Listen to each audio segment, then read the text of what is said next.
terror attack shattered the peace and tranquility of Kashmir. India has struck Pakistan 2 weeks after the Pahalgam attack, 2 weeks after 26 innocent lives were taken.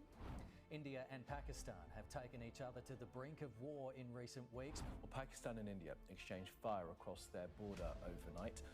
Islamabad launched a military operation into India using missiles. New Delhi responded with reciprocal strikes against targets.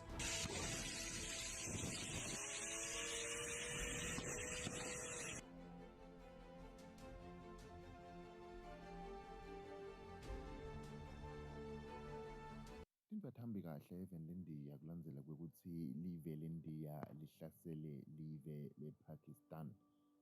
Lokho kulandzela kwekuthi live leNdiya noma ke eveni leNdiya endzaweni yase Kashmir kuhlaselwe bantfu lebebadivakashele kanti ke kubikwa kwekuthi bantfu labangetulu kwamashumi nalabasithupha bashile emhlabeni kulandzela kwekuthi kufike emavukelambuso avulela ke inhlavu ikakhulukati etivakashini lebedivakashele indzawo yaseKashmir. Kanti ke ngemva kwaloko live leNdiya libese lisola live lePakistan ukuthi ngilo leli noma ke leli responsible ngalesento lesendekile. Noko ke lendzaba yokuhlaselwa kwalabantu ngenyanga ya-April yenteke endzaweni lebitwa Pahalgam. Kuthiwa kufika emadvodza lebekahlome yatingovolo kuthiwa endzaweni yekuvakasha lengasemahlathini afike avulela inhlavu kwafa abantu labangetulu kwamashumi 5 armed militants in camouflage clothing emerged from the nearby forest and began firing indiscriminately into the crowd. Witnesses describe how the attackers sometimes singled out men, asking if they were Muslims before deciding whether to shoot. Many tourists scrambled for cover, hiding behind fences, sliding down muddy slopes, or diving into pits to avoid the gunfire. The shooting continued relentlessly for about 30 minutes.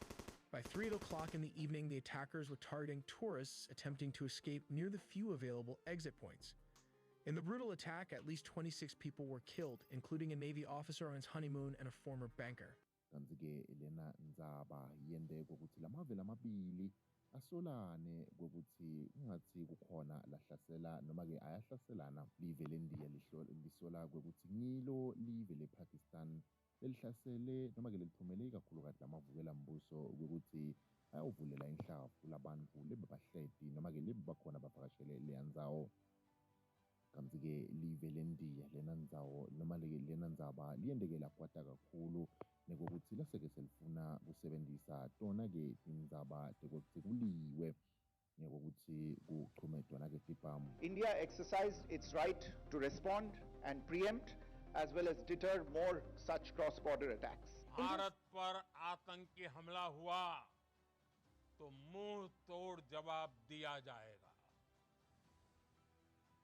हम अपने तरीके से अपनी शर्तों पर जवाब देकर रहेंगे.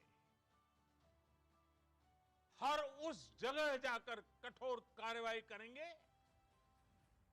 जहां से आतंकी जड़ें निकलती हैं. कोई भी न्यूक्लियर ब्लैकमेल भारत नहीं सहेगा. Kanti-ke longafisa kukwati kakhulukati ngayo lendzawo yase-Kashmir, live leNdiya kanye nelive lePakistan bekasolo-ke alwa lamave abanga yona lendzawo. Kanti-ke lendzawo seloku yabakhona trude nakhona endzaweni yase-Pakistan. Lokhu kwenda kokuthi lamave lamabili agcine asakahlukanisiwe ngesizathu sokuthi bebangaboni ngasolinye ngendzaba yalendzawo. Kanti-ke impi yayiqala namuhla kwake kwaliwa ngeminyaka wa-1947 kulwela yona lendzawo. Kanti-ke lena yindzaba ikakhulukati leyaphela ngokuthi lamave lamabili avumelana kokuthi sangeke asahlaselana ngetipamu kubanga yona-ke lendzawo. Kanti-ke live leNdiya nyalo ikakhulukati kulandzela kokuthi bebaseloku bayifuna-ke lendzawo kanti nelive lePakistan nalo bekuyindzawo lebebasolo bayifuna. Bantu-ke ikakhulukati labanyenti labahlala kulendzawo yase-Kashmir bathi baphethwe kakhulu eNdiya This is a territorial dispute, they call it. They don't need people. The main stakeholders are the Kashmiris. Their opinions are not being heard. I think every person in Kashmir has been affected by India and Pakistan. The Kashmir is completely destroyed. Continuing thus increased the threat to world peace and brought the dispute to the attention of the United Nations. The UN Security Council brokered a ceasefire in 1949, which established this line, with Pakistan controlling this side and India this one.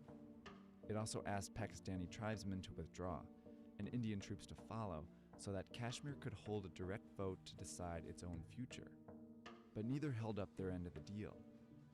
Pakistan argued that Kashmir's Muslim-majority population rightfully belonged with them, while India insisted that Kashmir was handed over to them by the Hindu monarch, so they doubled down and added Kashmir to their constitution. The vote was never held.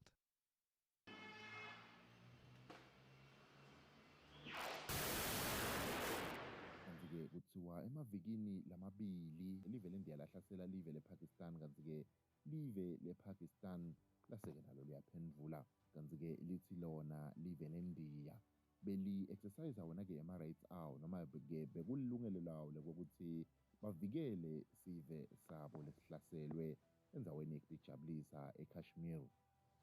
Kanti-ke kuyavela ukuthi live le-India lithi lona lishaye tindzawo noma-ke litawushaya tindzawo letimfika tendzawo yakhona ePakistan lokuyindlela yokuphindzelela.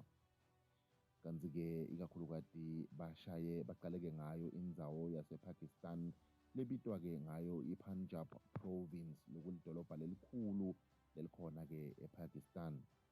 Bathi-ke lokubenta ukuthi bafuneke ukuhlasela tona-ke leti tindzawo kungukuthi bayati kokuthi kulapho lakuhlala lamavukela mbuso khona, ikakhulukati nalapho tindzawo temavukela mbuso tibhacwe khona. Ngaleso sizatfu lokubenta ukuthi bashaye tona leto tindzawo abafuni ukuhlupha labanye bantu, kepha bafuna kucondzana ngco nawo lamavukela mbuso. That's when the Indian Armed Forces launched Operation Sindoor. This is a defining moment, a historic strike. All three services of the Indian Armed Forces were mobilized. The Army, the Navy, and the Air Force. All were involved. Together, they destroyed 9 targets in Pakistan. All of them along the line of control, which is the de facto border between India and Pakistan. Each of the 9 targets was chosen carefully. 5 were located in Pakistan-occupied Kashmir, and 4 were deep inside Pakistan. Muzaffarabad was struck twice, followed by Kotli, Gulpur, Bhimber, Sialkot, Muridke and Bahawalpur. These are the 9 sites that were attacked. No civilian sites in Pakistan were hit. No military bases were touched. India targeted only the terror camps, the hubs of cross-border terrorism based in Pakistan, like Muridke. This is the headquarters of the Lashkar-e-Toiba. Muridke is home to Hafiz Saeed, the mastermind of the 26/11 Mumbai attacks. He is a UN-designated terrorist, and he is behind the Pahalgam attack too. Noma-ke bePakistan baveta ukuthi leti tichumane letithunyelwe ngibo beNdiya kulela live tishaye tabulala bantfu labangama-31, kanti-ke labanye balimele kametima.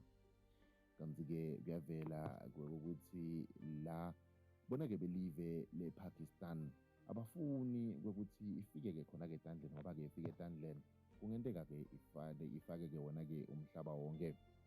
Kanti-ke nebelive lePakistan bathi-ke nasebathumela tona-ke tichumane tabo kuphendvula belive leNdiya. Kulimele-ke bantfu lekubikwa kwekuthi bangu-13 noma-ke balishumi nabathathu lekuthiwa-ke nakhona bahlala endaweni yaseKashmir. Indian officials say Pakistan's military killed 12 people in the India-controlled part of Kashmir as artillery barrages continued throughout the day along the de facto border, the very same place that sparked this latest conflict. So now, Pakistan's Prime Minister Shehbaz Sharif has admitted to India's precision missile strike on the Noor Khan Air Base in Rawalpindi and other sites. In a statement that has now gone viral on social media, Sharif is heard saying that Pakistan Army Chief Asim Munir personally called him at 2:30 a.m. on the intervening night of the 9th and the 10th of May to inform him about the attack. He made the admission while addressing a Yume Tashkar event in the Pakistan Monument in Islamabad. Kazi-ke ngeke kusho kwembiko webantfu noma ke kusho umbiko betindzaba bakhona eNdiya baveta ukuthi live lePakistan lona-ke lithi lifuna kwenta lenambi kube yindlu lenkulu kulandzela ukuthi live leNdiya ngathi kukhona mhlawumbe-ke libabasekelako kulena ndzaba.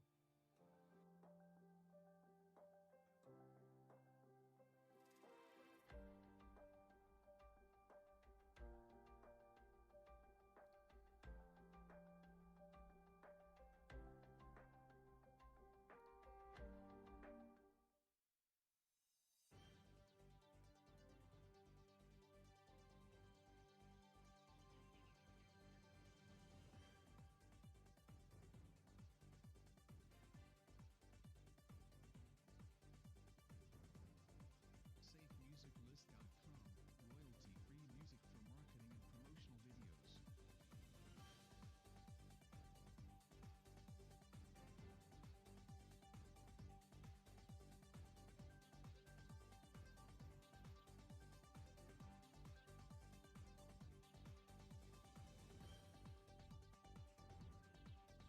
SafeMusicList.com, royalty-free music for marketing and promotional videos.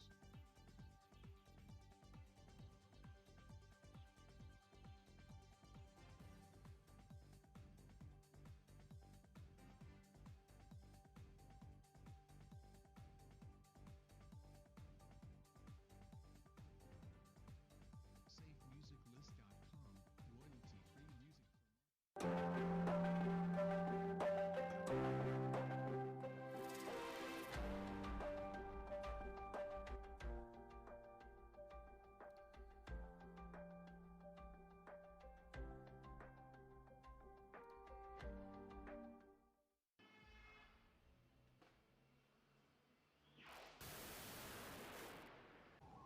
A terror attack shattered the peace and tranquility of Kashmir.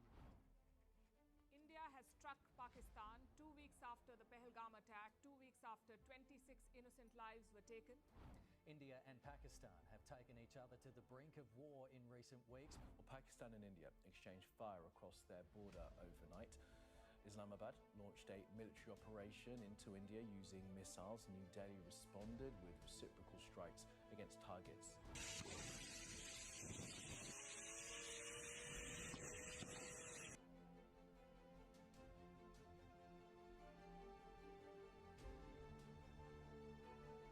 Kanzi-ke kwanyalo kusete ikakhulukati imifo yokuthi ingabe laba lababili kulwa kwabo kutawuphelelaphi. Kanzi-ke kuyaveta noma-ke belive lePakistan bavetile kokuthi bashayeke phansi ikakhulukati ema-Air Force noma-ke tindiza letindiza-ke emoyeni tilimikise tona noma-ke tishayeke tona-ke tichumane letisihlanu lokwenta kokuthi lamave lamabili kubonakale kokuthi ungathi-ke vele aya embini. Kanzi-ke live leNdiya kusete lelikushito ngekuphendvula tona leto tigameko letentiwe. Kanzi-ke kuyenteka kokuthi noma-ke bekusoloko kwenteka ukuthi lamave lamabili alwe ngawo-ke magama kepha-ke ungathi nyalo sekujikile tinto sekufuna-ke kubuya khona-ke etichumaneni. Kanzi-ke belive leNdiya kuthiwa-ke bahlasela live lePakistan nakushaya noma-ke sekushaye kwagabanca yona-ke insimbi yekuqala ekuseni ebusuku kumbe-ke ngayo inyanga ya-April bavetile-ke belive leNdiya kokuthi bona angeke bahlasele ikakhulukati emasotsha elive lePakistan noma-ke sive sasePakistan kepha nje batawugada tindzawo lapho kuhlala lama-terrorist noma-ke lamavukela mbuso khona lebathi tindzawo letimfika khona-ke endzaweni yakhona Pakistan. Kanzi-ke kuyaveta kokuthi bona ngekwabo bebangacondzi kakhulukati kudubula tona-ke ama-civilians noma-ke bantfu labahlala-ke khona-ke ePakistan.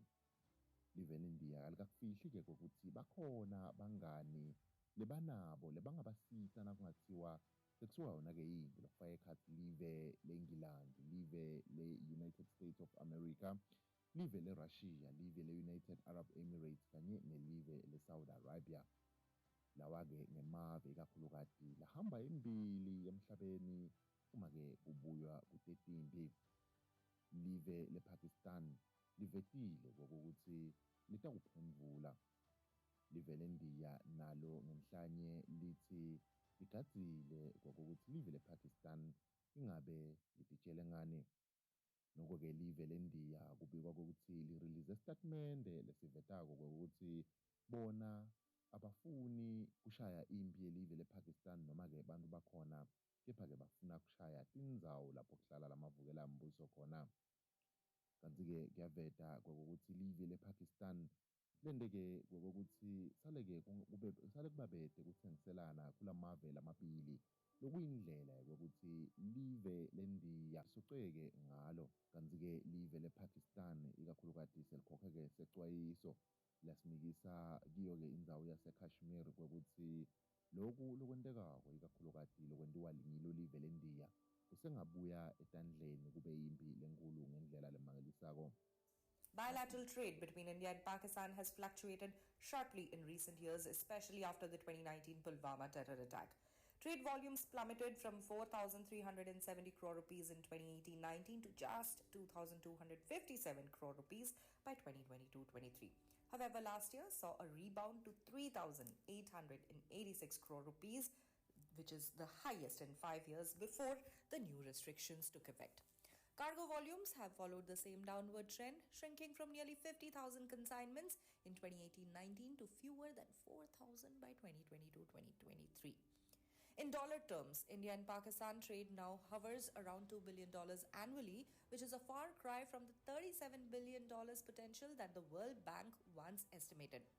For perspective, India's total trade volume exceeds $430 billion, while Pakistan's stands at about $100 billion. The sharp decline marks a dramatic reversal from the optimism of the late 1990s when India granted Pakistan Most Favored Nation status in 1996, hoping to foster economic cooperation. Pakistan never reciprocated, and following the Pulwama attack in 2019, India officially revoked the MFN status. Now, with the latest round of trade crackdowns and a visible shift in India's enforcement policy, any semblance of economic normalization between the two neighbors appears increasingly distant. Bathi belive lePakistan bona-ke balungele noma ngabe ngiyiphi impi letawulethwa belive leNdiya, kungaba impi yasemoyeni noma-ke impi yakhona-ke emantini. Bathi futhi bona tinto batawutenda ngendlela live leNdiya lelitawenda ngayo. Kanti-ke bavetile nekokuthi umhlaba nawungakaboni kungenteka le nampi kube impi yemhlaba kulandzela kokuthi live lePakistan kubikwa kokuthi lihambeke layawucela-ke lusito khona-ke eChina, kepha-ke live leChina alikafuni kuphendvula kakhulu, livele lathi lamave lamabili akacolelane kubekwe tiphamphansi. Kanti-ke ngemva ikakhulukazi kwayo-ke lena tension noma-ke kwalokungaboni ngasolinye emehlo asasenjo eveni leChina kokuthi ingabe chazalini lelitawudlalwa live leChina kulamave lamabili, ngoba kubikwa kokuthi ungathi linebuhlobo nalamave lamabili. In a rare and unequivocal message, Chinese Ambassador Zhu Feihong expressed shock and sorrow. He stated, shocked by the attack in Pahalgam and condemned it, deep condolences for the victims and sincere sympathies to the injured and the bereaved families. Oppose terrorism of all forms. This gesture marks a notable moment of unity between the Asian giants on an issue that transcends borders, the fight against terrorism. Live leChina lilive ikakhulukazi lelinobuhlobo lobuqinile nelive lePakistan. Kanti futhi live leChina libuye lisebenze kanye nelive leNdiya ikakhulukazi ekubuketeni kokuthi ingabe likusasa nempilo umhlaba oluphathelene lokufaka ekhathi wona-ke ema-research kanye-ke alamanye ama-projects. As the two largest developing countries, China and India, have a shared task to accelerate our country's development and revitalization, there's every reason for us to support each other rather than undercut each other, work with each other rather than guard against each other. This is the path that truly serves the fundamental interests of the two countries and people. As two ancient civilizations, we have enough wisdom and capability to maintain peace and tranquility in the border areas, pending a fair and reasonable solution. We should never allow bilateral relations to be defined by the boundary question or let specific differences affect the overall picture of our bilateral ties. Kanti-ke umhlaba ubukile ukuthi ingabe live leShayina litawunaka bani liyekele bani ngoba-ke lamave omabili kilo live leShayina abalulekile. Uma-ke sesibuka kokuthi ingabe kulaba lababili belive leShayina nelive leNdiya umuphi ikakhulukati lohamba imbili ikakhulukati kito tetimbi. Nokho-ke kuyabonakala kokuthi live leNdiya libonakala lima ngenhla letindzabeni te-military noma-ke tindzabeni tetimbi kulandzela kokuthi lona emhlabeni wonke jikelele lihleti endzaweni yesine kumave layingoti ngetetimbi kanti lePakistan lihleli endzaweni yemashumi noma-ke lishumi kanye nakubili. Lokhu-ke kwenta kokuthi kubonakala kokuthi uma-ke kungathiwa kuyiwa kito tetimbi live lePakistan kungenteka lihlabe phasi ngeliphondvo.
Ngaleso sizathu sibona kwangathi live lePakistan alikho nani ekulweni kepha ungathi lifuna kubona live leNdiya ukuthi yini lelitakwenda nabe litawudzinga kokuthi uhanjwe-ke kuyawucelwa tinini netihlobo lokho-ke ungathi kutawenteka. Lokhu kulandzela kokuthi endzaweni yaseKashmir lokuyindzawo lebangwa live leNdiya nelive lePakistan kudutshulwe bantfu labangamashumi lamabili kanye nesithupha. ekusolakala ukuthi basuke khona ke eNdiya bebavakashile ke endzaweni yaseKashmir lokwende kokuthi live leNdiya lisole kokuthi live lePakistan lilwa ngokubulala abantu beNdiya endzaweni yaseKashmir lokuyindzawo lababili labathi yabo bobabili. Umbuto ke uthi ingabe lena ndzaba iyawuphelela laphi?